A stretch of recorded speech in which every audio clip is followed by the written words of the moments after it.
नमस्कार दोस्तों, मैं सुनीता कथा मंथन में आप सबका स्वागत करती हूँ। कथा मंथन में आज सुनिए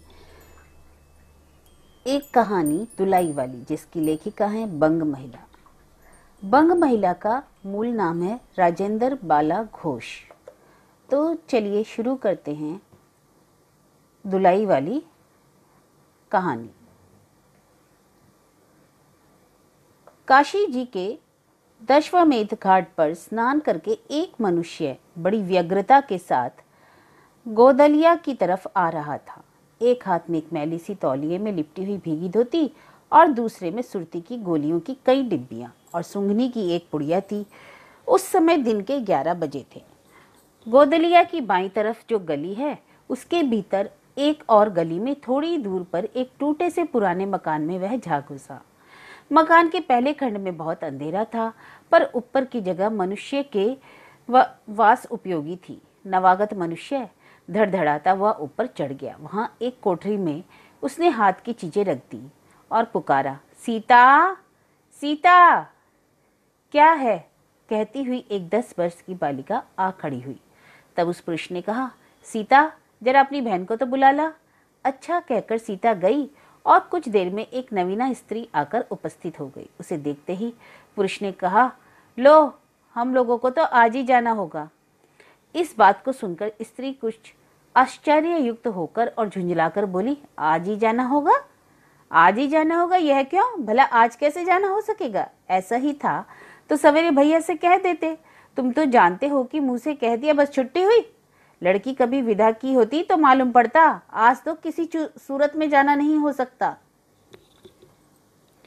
तुम आज कहती हो, हमें तो अभी जाना है। बात यह है कि आज ही नवल किशोर कलकत्ते से आ रहे हैं। आगरे से अपनी नई बहू को भी साथ ला रहे हैं, सो उन्होंने हमें आज ही आने के लिए इसरार किया है। हम सब लोग मुगल सराय से साथ ही इलाहाबाद चलेंगे। उनका तार मुझे घर से निकलते ही मिला। इसी से मैं झट नहा धोकर लौट आया। बस अब करना ही क्या है? कपड़ा वपड़ा जो कुछ हो बांध बूंद कर घंटे भर में खा पी कर चली चलो। जब हम तुम्हें विदा कराने आई हैं तो कल के बदले आज ही सही। हाँ, यह बात है, नवल जो चाहे करावे।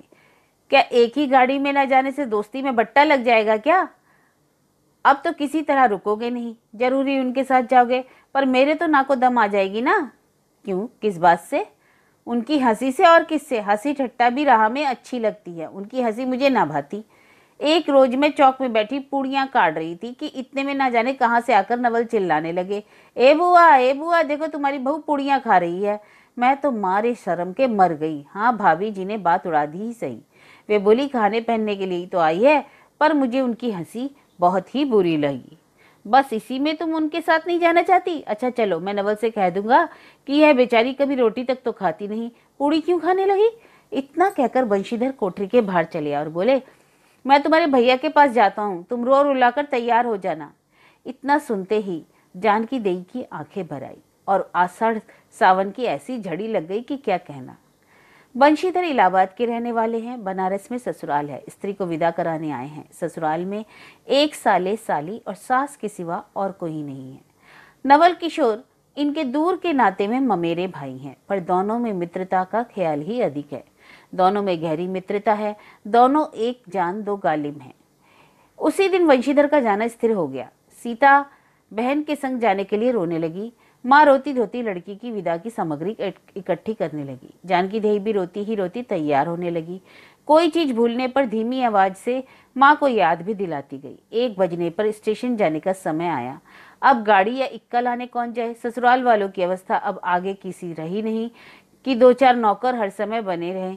सीता के एक बाप के न रहने से काम बिगड़ गया है। पैसे वाले के यहाँ नौकर चाकरों के सिवा और भी 2-4 खुशामद घेरे रहते हैं। छूचे को कौन पूछे? एक कहारिन है, सो भी इस समय कहीं गई हुई है। साले राम की तबीयत अच्छी नहीं है। वे हर घड़ी बिछौने से ही बातें करते हैं। किस पर भी आप कहने लगे, मैं ही धीरे धीरे जाकर कोई सवारी ले आता हूँ, नजदीकी तो है।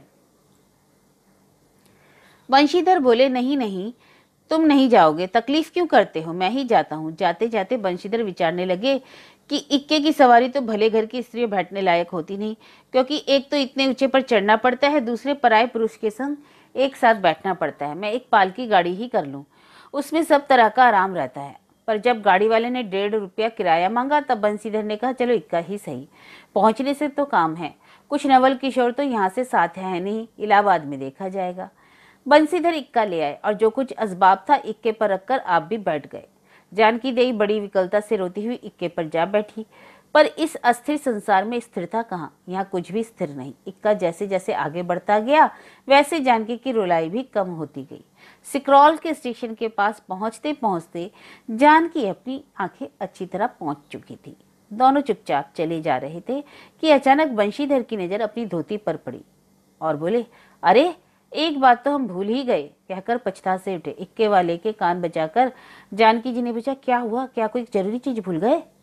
नहीं, एक देशी धोती पहनकर आना था, सो भूलकर विलायती ही पहना है। नवल कट्टर स्वदेशी हुए हैं ना, वे बंगालियों से भी बढ़ गए हैं। देखेंगे 2-4 सुनाए बिना न रहेंगे। और बात भी ठीक है, नाहक विलायती चीजें माल लेकर क्यों रुपए की बर्बादी की जाए। देशी लेने में ही दाम लगेगा सही, पर रहेगा तो देश में ही।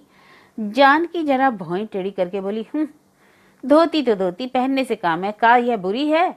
इतने में स्टेशन के कुलियों ने आ घेरा। बंसीधर ने एक कुली करके चले। इतने में इक्के वाले ने कहा, इधर से टिकट लेते जाइए, पुल के उस पार तो जोड़े दर्जे का टिकट मिलता है। बंसीधर फिरकर बोले, अगर मैं जोड़े दर्जे का टिकट लूं तो क्या हर्ज है? इक्के वाला चुप ही रहा। इक्के की सवारी देखकर हमने ऐसा कहा था, यह कहते हुए बंसीधर आगे बढ़ गए। यथा समय रेल पर बैठकर बंशीधर राजघाट पार करके मुगल सराय पहुंचे। वहां पुल लांघकर दूसरे प्लेटफॉर्म पर जा बैठे। आप नवल से मिलने की खुशी में प्लेटफॉर्म के इस छोर से उस छोर तक टहलते रहे। देखते देखते गाड़ी का धुआं दिखलाई पड़ा। मुसाफिर अपनी अपनी गड्ढे संभालने लगे। रेल देवी भी अपनी चाल धीमी करती हुई गंभीरता से आकर खड़ी हुई। बंसीधर एक बार चलती गाड़ी में ही शुरू से आखिर तक देखा है, पर नवल का कहीं पता नहीं। बंशीधर फिर सब गाड़ियों को तैरा गए, भीतर घुस घुस कर एक एक डब्बे को देखा, किंतु नवल ना मिले। अंत को आप खिजला उठे और सोचने लगे कि मुझे तो वैसी चिट्ठी लिखी और आप ना आया, अच्छा उल्लू बनाया। अच्छा जाएंगे कहाँ, भेंट होने पर समझ लूंगा। सबसे अधिक सोच तो इस बात का था कि जानकी सुनेगी तो ताने पर ताना मारेगी, पर अब सोचने का समय नहीं। रेल की बात ठहरी। बंसीधर झट गए और जानकी को लाकर जनानी गाड़ी में बिठाया। पूछने लगी, नवल की बहू कहाँ है? वह नहीं आए? कोई अटकाव हो गया क्या? कहकर आप बगल वाले कमरे में जा बैठे। टिकट तो जोड़े का था, पर जोड़े दर्जे का कमरा कलकत्ते से आने वाले मुसाफिरों से भरा था, इसलिए तीसरे दर्जे में बैठना पड़ा। जिस गाड़ी में बंशीधर बैठे थे उसके सब कमरों में मिलाकर कुल 10-12 ही स्त्री पुरुष थे। समय पर गाड़ी छूटी। नवल की बातें और ना जाने क्या क्या अगड़ बगड़ सोचते गाड़ी कई स्टेशन पार करके मिर्जापुर पहुंची। मिर्जापुर में पेट राम को शिकायत शुरू हुई। उसने सुझाया कि इलाहाबाद पहुंचने में अभी देरी है। चलने के झंझट में अच्छी तरह उसकी पूजा किए बिना ही बंसीधर ने बनारस छोड़ा था, इसलिए आप झट प्लेटफॉर्म पर उतरे और पानी के बम्बे से हाथ मुंह धोकर एक खोचे वाले से थोड़ी सी ताजी पुड़िया और मिठाई लेकर निरालय में बैठकर उन्हें ठिकाने पहुंचाया। पीछे से जानकी की सुधाई। सोचा कि पहले पूछ ले, तब कुछ मोल लेंगे, क्योंकि स्त्रियां बहुत ही नटखट होती हैं, वे रेल पर खाना पसंद नहीं करती। और पूछने पर वही बात हुई। तब बंसीधर लौटकर अपने कमरे में आ बैठे। यदि वे चाहते तो इस समय जोड़े में बैठ जाते, क्योंकि अब भीड़ कम हो गई थी, पर उन्होंने कहा थोड़ी देर के लिए कौन बखेड़ा करे।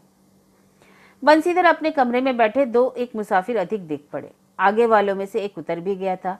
जो लोग थे सब तीसरे दर्जे के योग्य जान पड़ते थे। अधिक सभ्य कोई थे तो बंशीधर। उनके कमरे के पास वाले कमरे में एक भले घर की स्त्री बैठी थी। वह बेचारी सिर से पैर तक ओढ़े, सिर झुकाए, एक हाथ लंबा घूंघट काढ़े कपड़े की गठरी सी बनी बैठी थी। बंशीधर ने सोचा इनके संग वाले भद्र पुरुष के आने पर उनके साथ बातचीत करके समय बिताएंगे। 1-2 करके तीसरी घंटी बजी। तब वह स्त्री कुछ अचकचाकर थोड़ा सा मुंह खोल जंगले के बाहर देखने लगी। ज्यों ही गाड़ी छूटी वह मनो कांप सी उठी। रेल का लेना देना तो हो ही गया था, अब उसको किसकी क्या परवाह।